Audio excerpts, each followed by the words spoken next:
Hi Bee-Fed friends, today we're talking about cold weather snaps. Here in Southern Illinois, we're about to get a massive cold spell that's going to put us in the 30s during the day and the teens at night.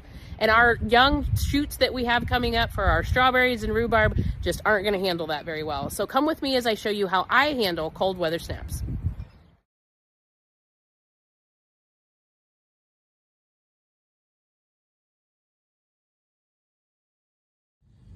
Here we have some rhubarb leaves that have already come up. I love the fact it's the middle of March and I already have some green in my garden.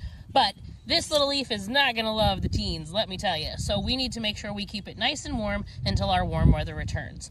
The first thing you're going to do is get some nice mulch and you're going to mound it up all around the plant, not covering the leaf.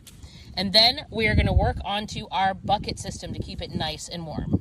Now that we have our rhubarb all insulated with some extra mulch, we need to cover it up to keep that frost away from it. So you're going to take a bucket or a milk jug that's been cut in half and you're going to put it over the plant.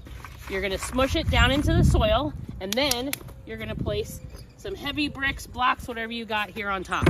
You do want to make sure that there's maybe 1 or 2 small ventilation holes just so that some air can get trapped out and it's not too bad, but we want to make sure that we don't have that frosty air get into the container and damage our plants.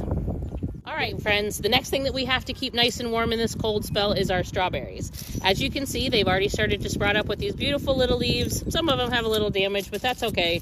But we want to make sure that we keep this new growth nice and warm during this cold snap. So the best thing for us to do is actually use a frost blanket. You can get this at any of your local big box stores or a hardware store, and you're going to make sure that everything stays nice and toasty. So wrap it up nice and good, make sure you secure it down, and then it's ready to go to stay nice and warm until warm weather comes back.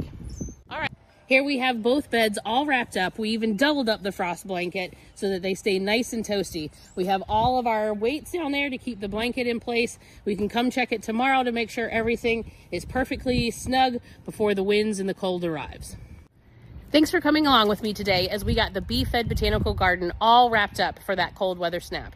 And if you have any green tender shoots in your garden, make sure you get them insulated so that they can withstand those cold temperatures and be ready for the warmer days to come.